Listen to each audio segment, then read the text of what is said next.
안녕하세요. 5월에 신부를 꿈꾸던 33의 평범한 여성입니다.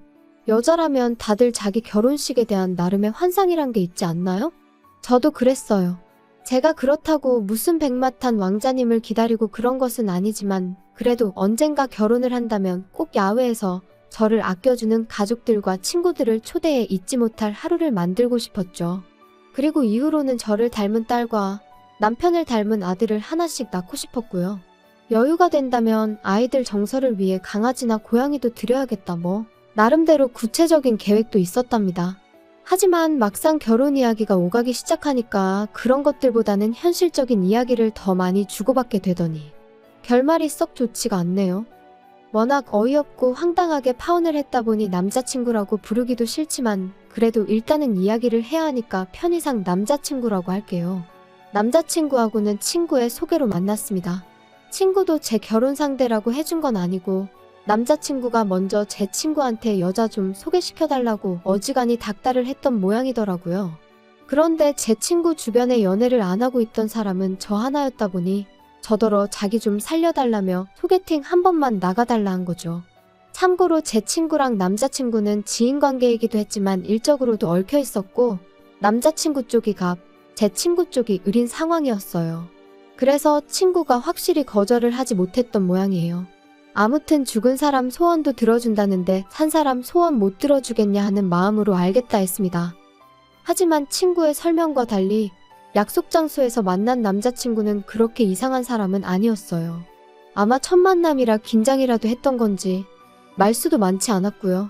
그리고 저도 크게 잘해보고 싶은 마음이 있어서 나간 자리가 아니었다 보니 그런 남자친구를 상대로 딱히 먼저 말을 꺼낸다던가 그런 건 안 했습니다.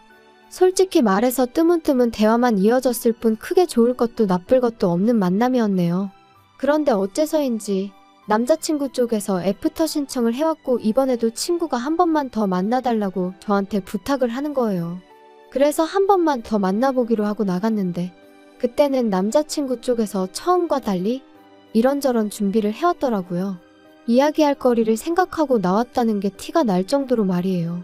덕분에 시간 가는 줄 모르고 계속해서 대화가 이어졌죠. 그리고 그런 성의 있는 남자친구의 태도에 저도 호감을 갖게 되었던 것 같아요. 아무튼 이후로는 누가 먼저랄 것 없이 금세 가까워져서 얼마 지나지 않아 사귀는 사이가 되었습니다. 소개해준 친구가 얼마나 기뻐했는지 몰라요. 사귀는 동안 남자친구와는 전반적으로 잘 맞는 편이었어요. 다만 한 가지 정말 사고방식이 다르구나 싶은 게 있었는데 그건 바로 부모님과의 관계였습니다. 일단 저희 가족부터 이야기를 하자면 저희 부모님은 두 분 다 직장 생활을 하셨어요. 그래서 제가 어렸을 땐 할머니가 저를 키워주셨고 중학교에 들어간 이후로는 부모님이 챙겨주신 것도 있었지만 웬만한 건 제가 알아서 찾아하게 되고 그렇더라고요. 여담이지만 하교길에 비가 내리면 부모님들이 우산 들고 찾아오시는 경우가 종종 있잖아요. 처음엔 어린 마음에 그게 어찌나 부럽던지. 하지만 이내 그런 와중에도 기죽지 않고 씩씩하게 친구 우산을 얻어쓰고 집에 오기도 하고 아무튼 저는 저희 부모님 덕분에 꽤나 독립적인 성격으로 자랄 수 있었습니다. 그리고 또 한 가지, 제가 저희 부모님을 보면서 멋지다고 생각하는 게 있는데요. 그건 바로 두 분 다 끝없이 무언가를 배우려고 하시고 나름대로 목표를 갖고 살아오셨다는 거예요. 그래서 두 분 다 경제적으로 여유도 있으시고 마인드도 젊으시죠? 하지만 남자친구의 부모님은 달랐습니다. 아버님은 사업을 하시다 10여 년 전 크게 실패를 하셨는데 이후로 그래도 당신이 왕년에 어디 가면 사장님 소리를 듣던 사람인데 어떻게 남의 밑에서 일을 하겠냐며 뭐가 됐든 기발한 아이디어 하나만 있으면 주변에서 투자를 받는 건 일도 아니다. 그러면 금방 다시 회사 차리고 사장 소리 듣고 사는 거다 그런 말씀만 줄기차게 하셨던 모양이더라고요. 그리고 그러다 보니 어머님께선 진작에 생활전선에 뛰어드셔야 했는데 어머님이 그전까지는 전업주부로만 사시다 보니 어디 회사를 들어가는 건 엄두도 못 내셨고 그래서 결국 공장에 다니기 시작하셨다네요. 주말에는 마트에서 시식 아르바이트를 하셨고요. 그러다 2년 전부터는 요양보호사로 하루에 매일같이 새집에 들리신다 했는데 솔직히 듣는 내내 마음이 참으로 안 좋았어요. 미래의 제 시부모님이 되실 분들이라 생각하니까 안타깝고 속상하고 그런 것도 있었지만 답답하고 걱정스러웠거든요. 하지만 이런 배경을 알면서도 결혼을 결심한 건 일단 남자친구 자체는 나쁜 조건이 아니었어요. 남자친구는 저보다 연봉도 비록 1,000만 원 정도의 차이였지만 어쨌든 많이 받고 있었고, 회사 자체도 대기업은 아니었지만 공기업이나 거의 비슷한 환경이다 보니 웬만큼 문제가 있는 게 아니고서는 잘릴 일도 없다고 했으니까요. 그리고 언젠가 한 번은 묻지도 않았는데 자기는 결혼하고 나서 갑자기 효자가 된다거나 그럴 일은 없을 거라며 효도는 셀프 아니겠어? 그러는데 솔직히 그런 쪽으로 아예 걱정이 없던 것은 아니었다 보니 남자친구가 먼저 나서서 그런 말을 해줬을 땐 뭐랄까 좀 다행이다 싶은 생각도 들었죠.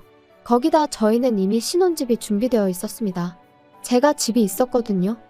아파트를 사게 된 계기는 단순했어요. 대학교를 다닐 때는 부모님 집에서 다니니까 크게 돈 들어갈 일이 없었지만 대학교를 졸업하기가 무섭게 부모님께서 이제 독립하라며 거의 내쫓듯 저를 내보내셨거든요. 그런데 크게 뭐 당황스럽지는 않더라고요. 아예 무일푼으로 저를 내보내신 것도 아니고 자립에 보태라며 5천만 원을 해주셨으니까요. 그 돈으로 전세든 월세든 너가 한번 잘 생각해서 해봐라 하시면서 말이에요. 그런데 저는 그 돈을 통장에 묶어두고 회사 근처 고시원으로 들어갔어요. 다행히 회사 근처의 가격도 나쁘지 않고 치안도 좋은 여성 전용 고시원이 꽤 있었거든요. 하지만 그렇게 5년쯤 지났을 무렵 더는 고시원살이를 못하겠더라고요. 언젠가부터 업무가 많아지니까 퇴근해서는 좀 편하게 쉬고 싶은데 고시원이라는 곳이 워낙에 좁잖아요. 게다가 전화통화를 한번 할래도 나가서 해야지. 음식은 해먹기 어렵고 어쩌다 한번 해먹으면 환기도 잘 안 되지. 사실 생각해보면 그동안에도 줄곧 불만스럽긴 했는데 그래도 그때는 돈이 모이는 재미에 꾹꾹 눌러 참고 살았던 것 같아요. 그런데 어째서인지 그 무렵에는 돈이고 뭐고 더는 못 참겠더라고요. 한마디로 다 먹고 살자고 하는 짓인데 내가 왜 이렇게 스스로를 괴롭게 하나 싶기도 하고. 그래서 그때부터 회사 근처 부동산을 하루가 멀다 하고 돌아다녔습니다. 한 푼이라도 아껴서 사보려고 발품 팔고 집에서는 핸드폰으로 눈품 손품 팔고 그리고 그렇게 3개월 만에 아파트를 계약했어요. 제 돈 1억 5천에 부모님이 한 번 더 5천만 원을 보태주셔서 총 2억 거기다 대출 2억을 받아서 4억짜리 아파트였죠. 제 명의로 된 집이 생기니 얼마나 기분이 좋던지. 사람들이 흔히 보고만 있어도 배가 부르다 뭐 그런 말을 하잖아요. 제 기분이 딱 그랬거든요. 집을 사고 나니까 옷이니 가방이니 그런 건 크게 갖고 싶은 생각이 안 들더라고요. 그래서 또 열심히 돈을 모아 5년 만에 대출의 절반을 딱 갚았어요. 그리고 정확히 한 달 후에 남자친구가 저한테 프로포즈를 해왔네요. 솔직히 프로포즈를 받고도 별 걱정은 없었습니다. 저는 집이 있으니까 그리고 이미 그땐 제가 남자친구의 환경에 대해서 다 알고 있었거든요. 그러니 제 집에서 신혼살림을 차리고 남자친구한테 혼수로 필요한 가전가구만 몇 개 해오라고 하면 되겠다고 정말 간단하게 생각했어요. 그런데 작년 초겨울 남자친구가 생각지도 못한 이야기를 하더라고요. 자기가 제 대출을 갚아주겠다고요. 제가 남자친구한테 모아놓은 돈으로 내 아파트 대출을 갚겠다는 거냐고 그러면 가전가구는 무슨 돈으로 바꾸지 하고 물었어요. 물론 할부로 살 수도 있겠지만 저는 당연히 대출은 앞으로 살면서 같이 갚는 거라고 생각했기에 남자친구가 모아놓은 돈으로는 가전가구를 해왔으면 했으니까요. 그리고 한편으론 모아놓은 돈이 1억이나 있는 건가 싶기도 했던 게 계속 남자친구 본인이 본인 입으로 월급으로 부모님 챙겨드리고 자기 용돈 좀 하고 그러면 남는 것도 없다며 죽는 소리를 어지간히도 해댔었거든요.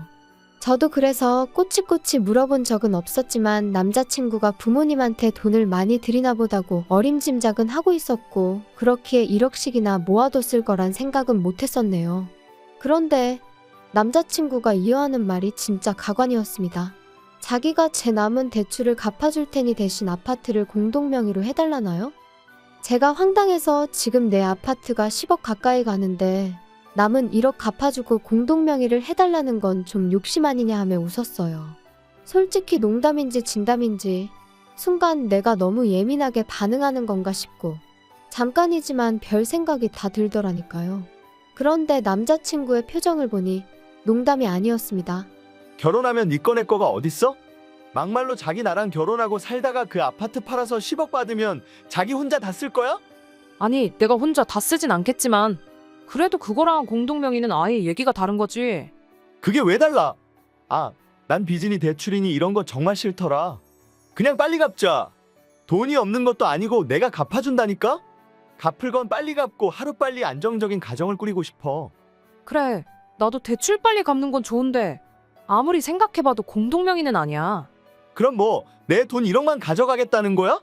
그리고 이후로도 계속해서 같은 이야기만 몇 번을 주고받았고 정신적으로 너무 지치더라고요. 그래서 제가 그런 말 할 거면 결혼 이야기 자체를 없던 걸로 하자고 했습니다. 이렇게 시작부터 이런 걸로 서로 열내고 마음 상하게 하는 거 싫다고요. 그리고는 그렇게 이 아파트에 꼭 공동명의를 하고 싶으면 5억을 가져오라고 했어요. 아파트 값이 10억이니까 절반 내라고요. 그랬더니 남자친구가 네 돈은 3억 들어갔는데 왜 자기가 5억을 가져와야 하냐며 불공평하다나요? 그래서 내 기분이 딱 그렇다고 이제 이해가 되냐 했습니다. 내 돈이 3억이 들어갔는데 지금 네가 1억 들고 오면서 공동명의 해달라는 게 똑같은 경우라고요. 그랬더니 남자친구가 한숨을 푹푹 내쉬더니 그걸 꼭 따져야 하냐면서 너무 야박하다나요? 진짜 결혼 상대한테 이런 표현은 쓰고 싶지 않았지만 이거 돌머리인가 싶대요. 그래서 이후로 며칠 동안 솔직히 정도 떨어지고 그래서 먼저 연락 않고 기다렸습니다. 차마 헤어지자니 좋았던 때 생각도 나고 이래저래 저도 생각이 많았거든요. 지금 남자친구랑 헤어지면 또 어느 세월에 누굴 만나서 결혼을 하나 싶기도 하고 그런데 남자친구가 다시 연락을 해왔어요. 자기가 생각 많이 했다면서 한번 만나자고 하더라고요. 그리고는 기껏 만나자마자 한다는 소리가 자기가 제가 말한 대로 혼수를 해오겠다더니 대신 자기도 저한테 받고 싶은 게 있다나요? 그래서 뭐냐니까. 오해하지 말고 들어. 나는 자기한테 바라는 거 정말 하나도 없어. 그런데 아무리 생각을 해봐도 부모님은 챙겨드려야 될 것 같거든. 그래서 말인데 우리 아버지한테 개인 택시 면허 하나 사드리는 게 어떨까? 대신 양복이니 시계니 그런 예단은 하나도 안 받을 거야. 정말 어이가 없어서 입이 떡 벌어지는 기분이었습니다. 택시 면허라는 게 제가 알기로 9천만 원 1억 뭐 그 정도는 했으니까요. 그래서 그걸 왜 나한테 사달라고 하냐니까. 자기도 오랜 고심 끝에 내린 결정이라면서 어차피 자기가 저랑 결혼하면 아파트 대출 같이 갚아야 되는데 그럼 자기 월급으로 자기 부모님한테 생활비도 못 보태드릴 것 같고 마음이 너무 불편할 것 같다나요? 그러니까 개인 택시 면허라도 사드려야 아버님이 생활에 불편함이 없으실 거 아니냐면서. 그래서 제가 그건 안 된다고 딱 잘랐습니다. 아버님 생활비를 보태드리고 하는 문제도 나랑 결혼을 하기로 했으면 상의를 해서 조정을 해야 되는 게 맞는 거고 내가 집까지 해가는 상황에 왜 아버님한테 그 비싼 개인 택시 면허까지 사다 바쳐야 되는지 모르겠다 했죠. 그랬더니 남자친구가 보인 반응은 정말 기도 안 차더군요. 제가 집을 해오는 게 아니랍니다. 자기랑 같이 살려고 산 집이 아니지 않냐는 거예요. 제가 저 좋아서 산 집이니까 그건 제가 결혼을 위해서 산 게 아니니까 그걸 해온다고 보면 안 되는 거라나요? 거기다 대출도 같이 갚아야 하는 마당에 집을 해온다는 표현은 너무 과한 거 아니냐면서. 어차피 제가 자기랑 결혼을 안 해도 그 대출은 저 혼자 갚았어야 되는 건데 그나마 자기가 마음을 넓게 써서 같이 갚아주기로 한 거고 그러면 저도 성의 표시는 해야 하지 않냐? 정말이지. 제가 지금 엄청나게 축약하고 순화해서 적고 있는 거지. 실제로는 더 무식하고 억지스러운 말을 골라 했답니다. 그래서 그래 맞다. 나 혼자 살아도 대출은 어차피 갚아야 하는 거다. 하지만 그렇게 치면 너도 나랑 결혼하든 어디서 살든 월세는 내고 살아야 되지 않냐? 그러니까 월세 나갈 돈으로 우리가 같이 사는 집 대출을 갚는 거라고 생각하면 되는 거 아니냐 했어요. 그랬더니 또다시 그럴 거면 공동명의를 해주던가 하고 궁시렁거리는데 내가 잘못 걸려도 단단히 잘못 걸렸구나 싶은 거죠. 그래서 제가 남자친구더러 우리 이러는 거 정말 좀스럽고 없어 보인다 그랬어요. 그리고 나는 절대로 택시 면허니 뭐니 그런 거 못 해드리니까 그게 용납이 안 되면 이쯤에서 헤어지자 했습니다. 그랬더니 남자친구가 저더러 너는 공동명의도 못 해준다. 예단으로 다른 거 다 생략하고 그 택시 면허 하나만 해오라는데 그것도 싫다. 도대체 나랑 결혼은 왜 하려고 그러냐? 그러는 거예요. 그리고 이때는 저도 마음도 너무 상했고 이렇게까지 결혼을 해야 하나 싶은 게 말 그대로 속이 쓰리더라고요. 그래서 나도 내가 너랑 왜 결혼하려고 한 건지 모르겠다 해버렸어요. 그랬더니 남자친구가 결혼하면서 손해는 하나도 안 보려고 하는 제가 너무 어이없다는데 누가 할 소리를 하나 싶대요? 그래서 남자친구한테 너야말로 어떻게든 나한테서 뭐라도 뜯어내려는 심산이 눈에 훤히 보여서 황당하고 어이없다 했습니다. 어떻게든 남겨먹을 궁리만 하는 것 같은데 내가 호구로 보이냐고요. 그랬더니 저더러 자기 인격을 모독했다며 사과하라고 개거품을 무는데 어찌나 어이가 없던지 생각할수록 분하고 우라가 치밀대요. 결혼을 한 것도 아닌데 벌써부터 돈으로 남자친구랑 말 같지도 않은 대화를 주고받아야 한다는 게 너무 피곤하기도 했죠. 솔직히 제가 정말 대단한 조건의 신부감은 아니었어도 그렇다고 싫은 소리 들어가며 결혼을 해야 할 만큼 못났다고 생각해 본 적도 없었거든요. 그래서 남자친구한테 아무래도 우리는 아닌 것 같다고 헤어지자 했습니다. 너랑 나랑 왜 이렇게 목에 핏대 세워가며 싸워야 되는지도 모르겠고 여러 가지로 안 맞는 것 같으니 이쯤에서 그만하자 했네요. 그랬더니 남자친구가 어쩌면 그렇게 바로 또 태도를 달리하던지 야, 원래 결혼 준비 시작하면 여러 가지로 부딪힌다는 얘기 못 들어봤어? 생각 좀 해봐. 앞으로 우리 인생에 얼마나 많은 고난과 역경이 있겠어. 그런 거에 비하면 이런 다툼은 아무것도 아니라니까? 너는 정말이지 인내심이 없어도 너무 없어. 아무튼 너는 괜히 예민하게 굴지 말고 나만 믿고 따라와. 내가 하자는 대로만 하면 다 괜찮아진다니까? 어이가 없어서 내가 너 뭘 보고 따라가냐 했어요. 그리고는 너는 그냥 네가 할 길이나 가라 했습니다. 그랬더니 기껏 한다는 소리가 저더러 삐졌냐면서 어떻게 해야 마음이 풀리겠냐대요? 자기는 저 아니면 아무하고도 결혼 안 할 거라면서 말이에요. 그래서 너도 10억 가지고 오라고 했어요. 너도 10억 들고 오면 내가 너랑 결혼해주겠다고요. 그리고 결국 저희는 파혼을 했습니다. 남자친구는 끝까지 저더러 이기적이고 못됐다 했고 저는 그런 남자친구한테 나야말로 너 같은 돌대가리랑은 상종을 못하겠다 했거든요. 그런데 저와 남자친구를 소개시켜 주었던 친구가 제 파혼 소식을 듣고는 저더러 왜 그랬냐면서 저를 좀 원망하듯 말하는 거예요. 자기 입장은 신경도 안 쓰였냐면서 말이에요.